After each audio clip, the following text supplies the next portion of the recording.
స్వర్ణోదయ దీప్తిం అఖిల భువన చైతన్య ప్రసారం.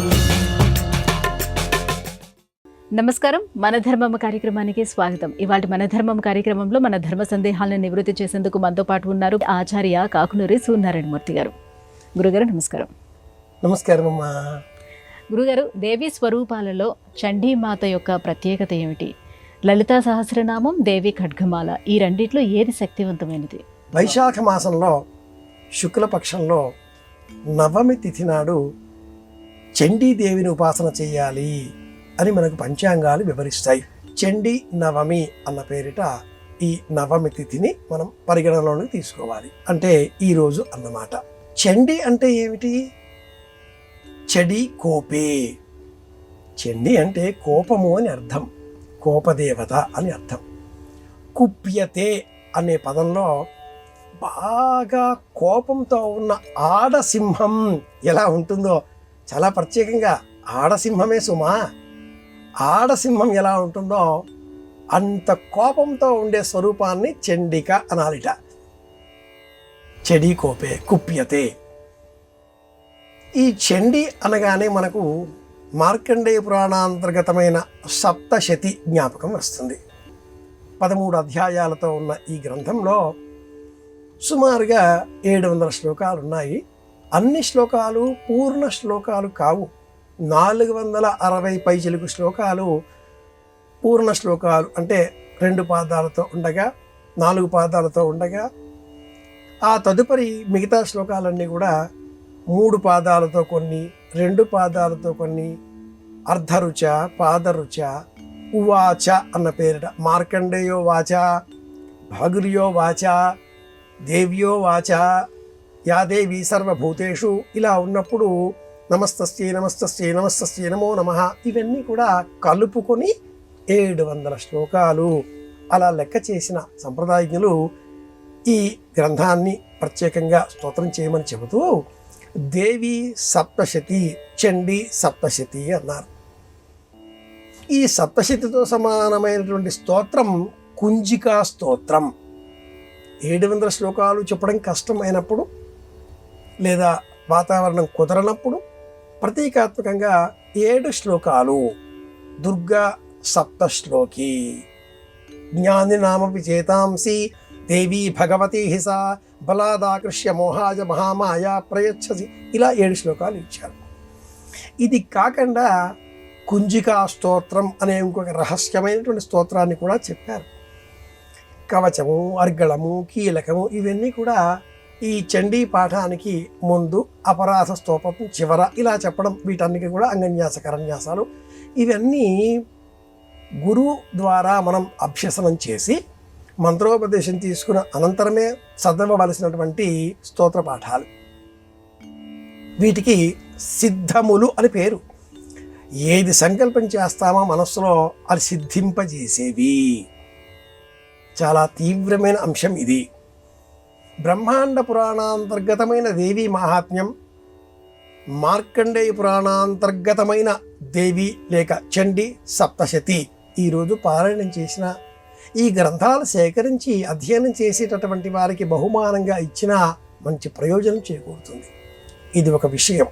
మరి ఒక విషయం అడిగినది ఏమిటి అంటే లలితా సహస్రనామావళి అలాగే ఖడ్గమాల, ఈ రెండింటిలో ఏది ప్రశస్తమైనది అనుకున్నప్పుడు ఇందులో ఖడ్గమాల కొద్దిగా తీవ్రంగా ఉంటుంది. ఖడ్గమాల ఇది సులభంగా పురాణాలలో ఉన్నటువంటిది కాదు. వామకేశ్వర తంత్రం అనే తంత్ర గ్రంథంలోనిది ఈ ఖడ్గమాల. ఇక మనం అందరం చెప్పుకునేటటువంటి లలిత సహస్రనామావళి నిజంగా 1000 అంటే 1000 నామాలే ఉండే స్తోత్రం లలిత సహస్రనామ స్తోత్రం బ్రహ్మాండ పురాణాంతర్గతం. ఇది పౌరాణికం కానీ సమగ్రం.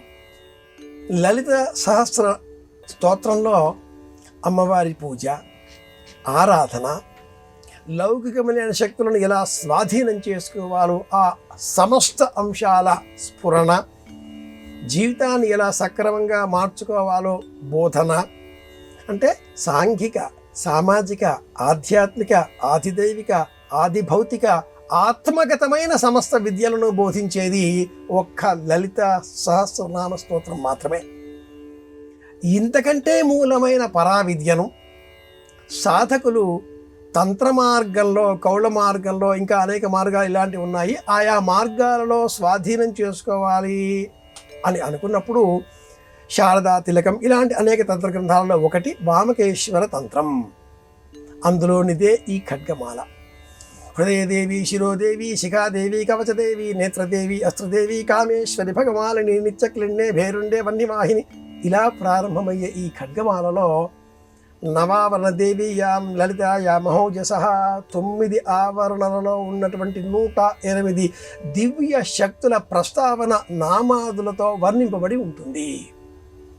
పరమాద్భుతమైనది ఈ స్తోత్రం. కానీ అంత సులభంగా సాధ్యం అయ్యేది కాదు. కఠినమైనది, కఠోర దీక్షలతో ముడిపడి ఉన్నది. కనుక మనం ఏం చేస్తే అమ్మ కరుణ సులభంగా లభిస్తుంది ఈ రోజున అనుకుంటే, శ్రీమాత్రే నమః అంటే చాలు, అమ్మ అనుగ్రహం తప్పక లభిస్తుంది. కొద్దిగా స్తోత్రం చేద్దాం అన్నవారు లలిత సహస్రనామావళి, ఇంకొద్దిగా మేము చదువుకుంటామండి అనుకునేటటువంటి వారు ఖడ్గమాల, లేదండి మేము చాలా తీవ్రంగా అమ్మను సాధన చేసే ప్రయత్నం చేస్తున్నాం, అప్పుడు వాళ్ళు చండీ సప్తశతి, లేదండి ఇంకా విశేషంగా బ్రహ్మాండ పురాణాంతర్గతమైన దేవీ మాహాత్మ్యం, ఇలా ఒకదానిని మించి ఒకటి మనకు సాధనా ప్రపంచంలో చెప్పబడి ఉన్నాయి. వీటన్నింటికీ కలిపి శ్రీ విద్య అని పేరు. అమ్మవారికి సంబంధించిన విద్యలలో ఇవి మొదటి మెట్లు. ఇది విషయం. గురువుగారు, మరి పురాణం అంటే లోకంలో ఉన్నటువంటి అర్థం ఏమిటి? ఈ పదాన్ని మనం ఎలా సమన్వయం చేసుకోవాలి? పురాణమిత్యేవ న సాధు సర్వం. పురాణాల్లో ఉన్నవన్నీ కూడా మనకు హితాన్ని బోధించేవి కావు. ఒక్కొక్కసారి కొన్ని ఆ కథనాలు వ్యతిరేకార్థంతో ఉండగా మనం వాటిని విశ్లేషణ చేసి అందులో ఉండే గూఢార్థాన్ని స్వీకరించాలి. అలాగే పురా అపి నవం, పురాణం ఎప్పుడు కూడా ఎప్పటికప్పుడు కొత్తగానే ఉంటుంది. ఎన్నిసార్లు చదివినా ప్రహ్లాద చరిత్ర మళ్ళీ ఆకర్షణీయంగానే ఉంటుంది. ఎన్నిసార్లు చదివినా భాగవత పురాణాంతర్గతమైన కథ, మకరి అంటే మొసలి, గజం అంటే గజేంద్రుడు, ఈ వృత్తాంతం ఇలాంటివి ఎన్నో ఎప్పుడూ కొత్తగానే ఉంటాయి.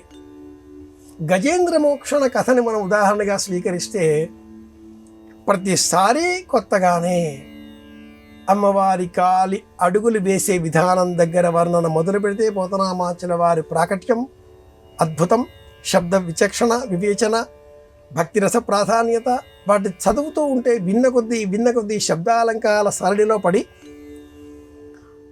అలా వెళ్ళిపోతూ ఉంటాం మనం. తన వెంటన సిరిలచ్చి వెంటన బ్రోధ వ్రాతంబు అలా వెళ్ళిపోతూ ఉంటుంది. మన మనసు కూడా ఆయన వెనకాదలే, ఆ బాలగోపాలమున్ అన్న శబ్దంలో మనం కూడా చేతులు కట్టుకుని ఆ స్వామి వెనకాదలే పడిపోతూ ఉంటాం. గజేంద్రుడు నన్ను రక్షించును స్వామి అన్నాడు. గజేంద్రుడిని రక్షించాలి, అక్కడనే ఉండి చక్రాన్ని వదిలిపెడితే అయిపోయేది. పరిగెత్తుకుంటూ ఎందుకు వచ్చాడు? ఆ గజేంద్రుడు అలా రమ్మన్నాడు కాబట్టి, రావే ఈశ్వర, కావే వరద, చూడవే రావే అని అన్నాడు. వచ్చు చూడు నేను ఇలా ఉన్నాను. వచ్చాడు, చూచాడు, రక్షించాడు, బాగానే ఉంది. గజేంద్రుడిని రక్షిస్తే సరిపోతుంది, మరి మొసలిని ఖండించడం ఎందుకు? అదేం పాపం చేసింది? తన నీళ్లలో తాను ఉంది. ఈ గజేంద్రుడే మదంతో ఆ సరస్సు అంతా అకతలాకుతలం చేసి నీళ్ళంతా పైకి, బురదంతా కిందికి భీపత్వం సృష్టించి, పైగా కనురెప్పలు కూడా లేవు, ముసలి కన్నీరు గారుస్తూ వచ్చిన ఏనుగును పట్టుకున్నాడు. ఆయన వృత్తి ఆయన చేశాడు. నా ఇల్లు పాడు చేసింది కాబట్టి నేను పట్టుకున్నాను అన్నాడు. అంత మాత్రం చేత విష్ణువు చక్ర ప్రయోగం చేసి సూర్యకిరణం వలె చక్రం వలె అలా 2 ముక్కలుగా చేయడంలో అంతరార్థం ఏమిటి? మొసలికి శాప విమోచనం. మొసలి కూడా హాహాహు అనే ఒకనొక శాపంతో ఉన్నటువంటి గంధర్వుడు. పురాణాలు చదివే కొద్దీ కొత్త రుచిని మనకు ఇస్తూ ఉంటాయి.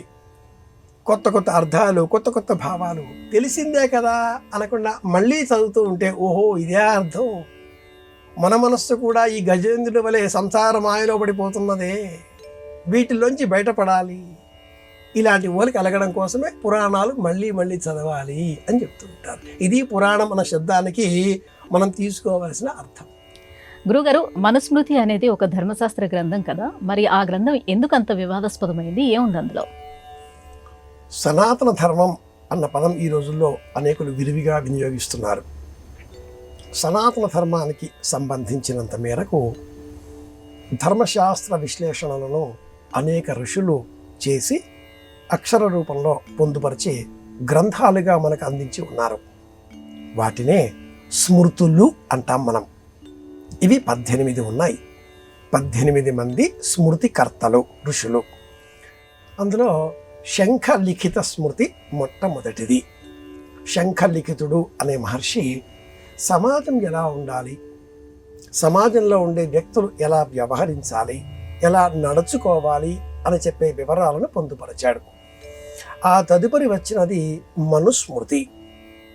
ముందు వెనుక అన్న విశ్లేషణలో అనేకులు మనువు ఈ మానవ జాతికి మొట్టమొదట అనే అర్థంతో మనుస్మృతినే మొదటిదిగా పరిగణన చేస్తూ ఉంటారు. శంఖలిఖిత స్మృతి, మనుస్మృతి, దేవల స్మృతి, బార్హస్పత్య స్మృతి, గౌతమ స్మృతి, ఇలా ఈ స్మృతులన్నీ యాజ్ఞవల్క్య స్మృతి, వశిష్ఠ స్మృతి, గోభిల స్మృతి. ఈ కలియుగంలో పరాశర మహర్షి అందించిన పారాశర స్మృతి. ఇది 3 ప్రకరణాలు ఉంటుంది. ఈ 18 గ్రంథాలను అధ్యయనం చేసిన వారు ధర్మశాస్త్రాన్ని అధ్యయనం చేసిన వారు అవుతారు. ఇందులో ఉండే సూక్ష్మాంశాలనే నిర్ణయ సింధు, ధర్మ ప్రవృత్తి ఇలాంటి వాటిగా మనం సంకలన గ్రంథాలుగా చూస్తూ ఉంటాం. నిర్ణయ సింధు కమలాకర భట్టు అనే పండితుడు అందించిన ఒక సంకలన గ్రంథం.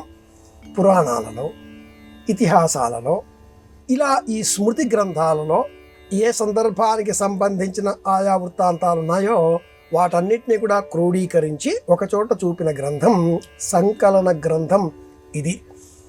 ఈ వీటిల్లో మనుస్మృతి ఒకటి, మొదటిది. మనుస్మృతిలో 12,000 శ్లోకాలు దాదాపుగా ఉన్నాయి. ఇది 12 అధ్యాయాలతో ముడిపడి ఉంటుంది. ఈ మనుస్మృతిని అనేకులు ఆధునికులు దీన్ని నిషేధించాలని కూడా కోరుకున్నారు.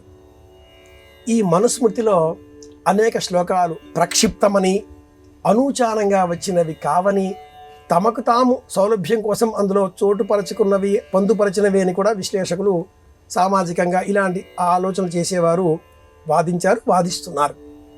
స్వామి దయానంద సరస్వతి గారు ఈ గ్రంథం పైన పరిశోధనాత్మకమైన, విశ్లేషణాత్మకమైన, వివేచనతో కూడుకున్న వ్యాఖ్యానం చేసి ఉన్నారు.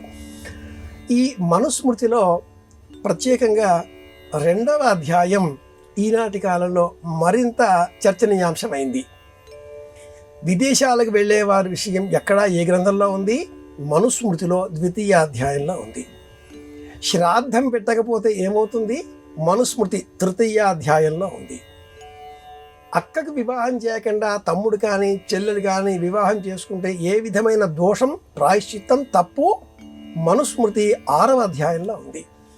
12 అధ్యాయాలు ఈ ధర్మశాస్త్ర గ్రంథం మానవ ప్రవర్తన ఎంత మేరకు ఎలా మనం నిర్ణయించుకోగలిగితే, హద్దులు నిర్ణయించుకొని ప్రవర్తించగలిగితే అందంగా, ఆదర్శవంతంగా, ఆహ్లాదకరంగా మారుతుందో ఈ గ్రంథం వివరిస్తుంది. అసలు ఆ గ్రంథాన్ని చూడకుండా, అందులో విషయాలేవి కూడా వంట పట్టించుకోకుండా, చదవకుండా నిర్హేతుకంగా తోసిపారేయడం ఇది అసమంజసమైన విషయం.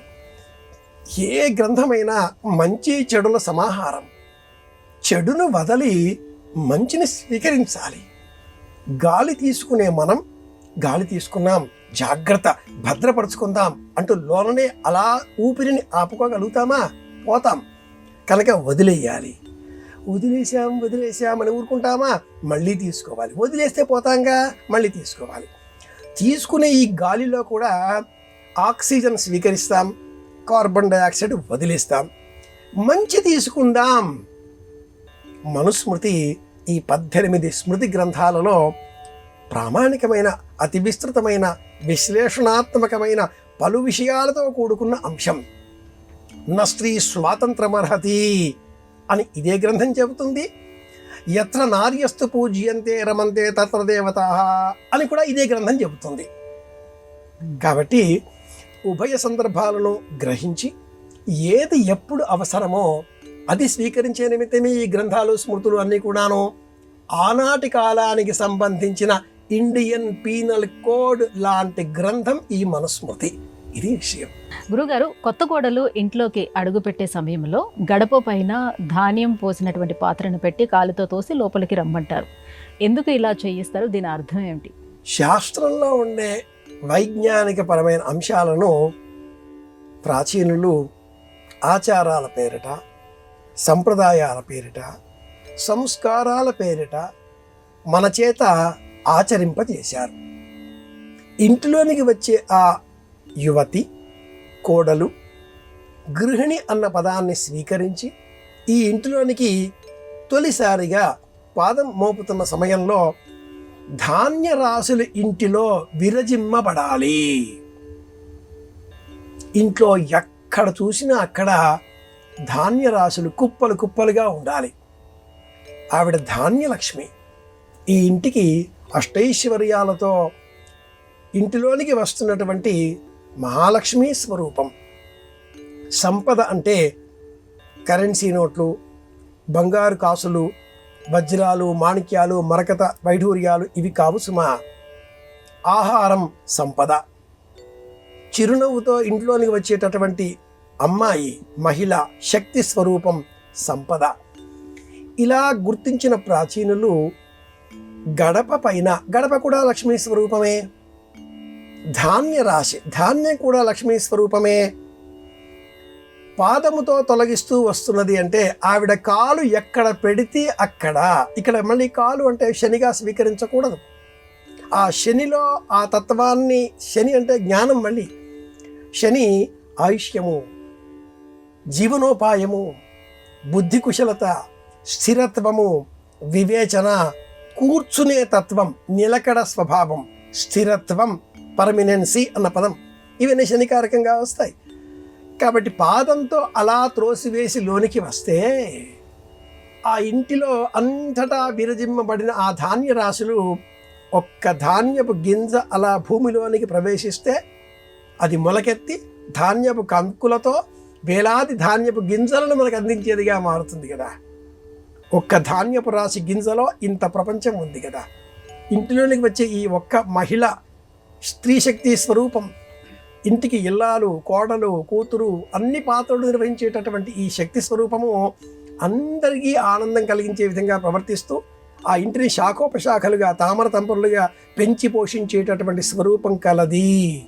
ఇంతటి విస్తృతార్థంలో ప్రాచీనులు అలా కాలితో ఆ బియ్యమును అలా అన్నారు. అమ్మాయి అబ్బాయి కూడా తలంబ్రాలు, ప్రాలు అంటే బియ్యం, శిరస్సు పైన పోసుకుంటారు. పెద్దలంతా కూడా అక్షింతలు వేస్తారు. ఏ అమ్మాయి అయినా అబ్బాయి అయినా వివాహం కాకంటే ముందు నోటిలో అలా తల్లి చేటతో బియ్యం ఇలా చెరుగుతూ ఉంటే తీసి కాసింది బియ్యం ముందు నోట్లో వేసుకుంటే తినొద్దో తినొద్దో తినొద్దో, అలా వట్టి బియ్యం తింటే పెళ్లి రోజు వర్షం కురుస్తుంది అనేవారు. పిల్లనెత్తిన వాన గురువ కడప, కర్నూలు జిల్లాలో ప్రేమగా పిల్లల్ని తిట్టిది అంటే వర్షం వలె ఆ అమ్మాయి ఆ అబ్బాయి నెత్తి మీద అక్షింతలు పడాలి, బియ్యం మీద పడాలి. ధాన్యంతో బియ్యంతో ఇంతగా మమైక్యం అయిపోయిన తెలుగు సంస్కృతి మనది. కాబట్టే గడప, కలశము, ధాన్యపు రాశి, అమ్మాయి కాలితో ఇంటిలో విరజిమ్మడం, ధాన్య లక్ష్మిలాగా ఇంటిలోనికి రావడం, మహాలక్ష్మి వస్తుంటే ఆనందం కాదు. ఇది ఉద్దేశం. గురుగారు, జీవించడం ఒక కళ అంటారు. మన జీవన విధానం ఎలా ఉండాలి, ఎలా ఉంటే మంచిది? మనం జీవించే విధానం ముందు మనకు సంతృప్తి కలిగించేలాగా ఉండాలి. ఏది చేసినా అసంతృప్తి అనేది మనలో ఎప్పుడూ ఒక అంతఃసూత్రం వలె కనిపిస్తూనే ఉంటుంది. ఇంకా ఇంకా ఇంకా అనేటటువంటి ఆలోచనలతో మన మనస్సు మనల్ని ప్రోద్బలం చేస్తూనే ఉంటుంది. సాధించు సాధించు ఇంకా అన్నట్లుగా. ఏం చేస్తే మన జీవన విధానం ఆనందకరంగా ఉంటుంది అంటే మన జీవనానికి మూల ప్రయోజనం ఏమిటో తెలుసుకొని ఆ ప్రయోజనాన్ని సాధించే విధంగా మన పనులు ఉంటే అది సార్థకమైన విషయంగా మారుతుంది. ధర్మము, అర్థము, కామము, మోక్షము, ఈ 4 పురుషార్థాలు. ధర్మార్థ కామ మోక్ష చతుర్విధ ఫల పురుషార్థ సిద్ధ్యర్థం అని చేస్తూ ఉంటాం సంకల్పంలో. ఇందులో 3వది కామము. కామ, క్రోధ, లోభ, మోహ, మద, మాత్సర్యాలు అని 6 వర్గాలు. శత్రువులు విడిచిపెట్టాలి. ఇందులో మళ్ళీ మొదటిది కామమే. రెండింటిలో ఇలా ఆలోచన చేసినప్పుడు గృహ సంబంధమైన, ధర్మనిష్టమైన, అర్థవంతమైన, ఆరోగ్యదాయకమైన, జీవనానికి వెలుగునిచ్చే పని, ఇది సార్థకంగా వెలిగేది కావాలి. అలా చేస్తే ఆ జీవనం ప్రయోజనంగా మారుతుంది. మన వద్ద డబ్బు ఉంది ఉదాహరణగా, ఆ డబ్బుని మనమే దాచిపెట్టుకుంటే ప్రయోజనం ఏమిటి? ఏదైనా ప్రభుత్వ పథకాలలో పెట్టుబడుల రూపంలో అందించగలిగితే ఆ డబ్బు పెరుగుతుంది, తోటి వారికి అందరికీ కూడా ఉపయోగపడుతుంది. మనం చాలా చదువుకున్నాం, గ్రంథాలు దొరికాయి, కాగితాలు మన ఇంట్లో మన దగ్గర ఉన్నాయి. దాచిపెట్టుకుంటే ప్రయోజనం ఏమిటి? అవకాశం దొరికినప్పుడు చెప్పే ప్రయత్నం చేయాలి. అలాగే ఒక కళ మనకు వచ్చు, అభ్యాసం చేసి ఉన్నాం, లేదా ఒక స్కిల్ అంటాం, నైపుణ్యం, మనలో ఆ నైపుణ్యం దాగి ఉంది, గ్రహించాం. ఆ నైపుణ్యంతో ఎదుటివారికి ఆనందం కలిగించే విధంగా మన ప్రవర్తన మార్చుకోగలిగితే అది సార్థకంతో కూడుకున్న జీవన విధానం అవుతుంది. మన జీవనాన్ని మనమే తయారు చేసుకుంటాం. ఎలా ఉండాలి, ఎలా ఉండకూడదు. ప్యాంటు, చొక్కా, బెల్టు, టక్కు, టై వేసుకుని, షూస్ వేసుకుని, చేతిలో ధనుస్సు పట్టుకుని సీతాదేవికి సంబంధించిన మాట రామచంద్రమూర్తి లాగా అంటే మనం అంగీకరించాం. రాముడు ధోవతి కట్టుకోవాల్సిందే, కండువా వేసుకోవలసిందే. ఇలా ఉన్నప్పుడే రాముడు అవుతాడు. అలాగే జీవన సరళిలో కూడా సమయము, సందర్భము, సిచ్యుయేషన్ అంటాం, టైం అండ్ సిచ్యుయేషన్. సమయము, సందర్భము, వయస్సు, ఈ 3వది ఇంకా ప్రధానం. ఏ వయస్సుకు తగినట్లుగా ఆ వయస్సులో మన ప్రవర్తన, మన మాట ఉండాలి. 25 ఏళ్ళు దాటకంటే ముందు ఆగ్రహం తెచ్చుకోనివాడు, 25 ఏళ్ళు దాటిన తర్వాత కూడా నిత్యము ఆగ్రహంతో ఉండేవాడు, ఇద్దరు వ్యర్థులే అంటుంది నీతి శాస్త్రం. 25 ఏళ్ళ వయసు ఉన్నప్పుడు బాగా కోపంతో ఉండాలి, ఊరికే కోపం వచ్చేస్తూ ఉంటుంది, వయస్సు కదా. 25 ఏళ్ళు దాటిన తర్వాత కూడా నిత్యము కోపంగానే ఉంటే వ్యర్థుడు కదా. జీవనాన్ని మనమే నిర్వచించుకోవాలి. మన జీవనం మన చేతుల్లో ఉంది.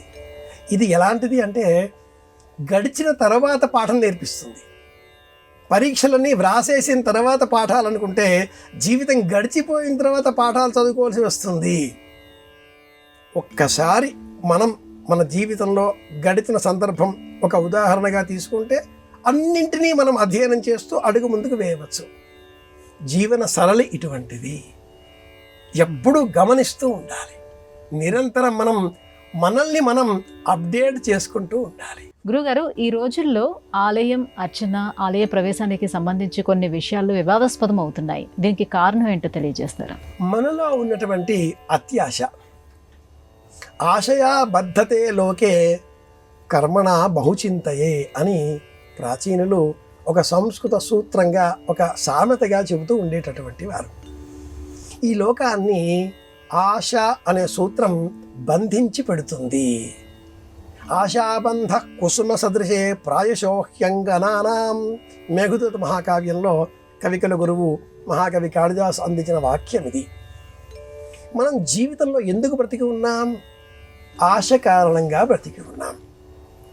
ఈరోజు పండగ ఆనందం, రేపు పండగ కించిత్తు బాధ, వెంటనే ఖర్చు అయిపోతుంది కదా, మిగిల్చుకోవాలి కదా.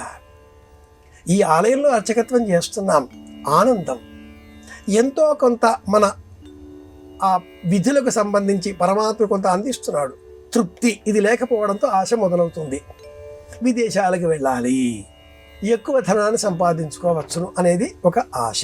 ఇక్కడ వైరుధ్యాలు చోటు చేసుకుంటున్నాయి. విదేశాలకు వెళితే ధనం సంపాదించవచ్చు. లౌకికంగా ఈనాటి కాలంలో అందరూ పొగిడేటటువంటి కీర్తి కూడా లభిస్తుంది. జ్యోతిష శాస్త్రం ప్రకారం విదేశాలకు వెళ్ళడం అవయోగం.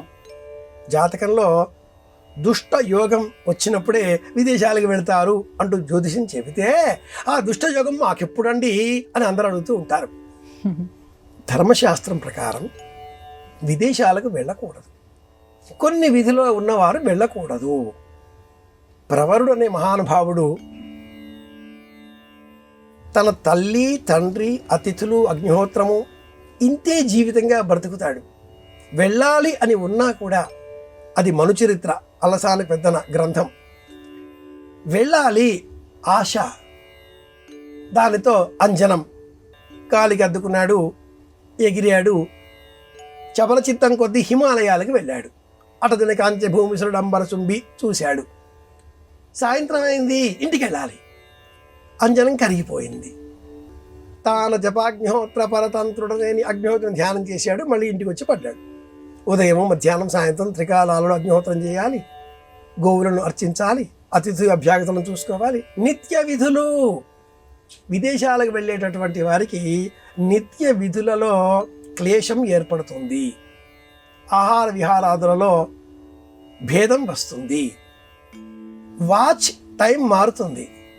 టైం వెనక్కి తిప్పి సరిదిద్దుకుంటాం. ఇంగ్లాండ్ ఇండియా 6 గంటలు, అమెరికా ఇండియా 11 గంటల 55 నిమిషాలు సరి చేసుకుంటాం. ఇది సులభం. ఇది జెట్ లాగ్ అన్న పేరిట దేహం వెనక్కి ముందుకు కొంచెం సమయం తీసుకుంటుంది. ఈ సమయకారకంగా మనం చేసేటటువంటి నిత్య విధులు నశిస్తాయి. ప్రాయశ్చిత్తం చేసుకోవాల్సిన అవసరం ఏర్పడుతుంది. కనుకనే మనుస్మృతి, యాజ్ఞవల్క్య స్మృతి, వశిష్ఠ స్మృతి ఇలాంటి గ్రంథాలన్నీ విదేశాలకు వెళ్ళకూడదు అని ఒక నియమం చేశాయి. వెళితే వెళ్ళండి, తిరిగి వచ్చిన వారు కొన్ని పనులు చేయకూడదు అంటూ కొన్ని పనులను నిషేధించాయి. వెళ్ళొద్దు అనేం చెప్పవు, వెళ్ళండి, కొన్ని పనులు చేయడానికి మీకు కొంత సమయం పడుతుంది అంటూ హెచ్చరించాయి. ఇది విషయం. గురుగారు, ఇవాళ మన ధర్మం కార్యక్రమంలో మాకు వచ్చినటువంటి ధర్మ సందేహాలన్నీ కూడా నివృత్తి చేసినందుకు ధన్యవాదాలండి. కృష్ణార్పణం. ఇది ఇవాళ మన ధర్మం కార్యక్రమం. రేపటి మన ధర్మం కార్యక్రమంలో మళ్ళీ కలుసుకుందాం. నమస్కారం. ఈ కార్యక్రమాన్ని తిరిగి చూడాలనుకుంటే www.youtube.com/ETV Life Spiritual లో చూడవచ్చు.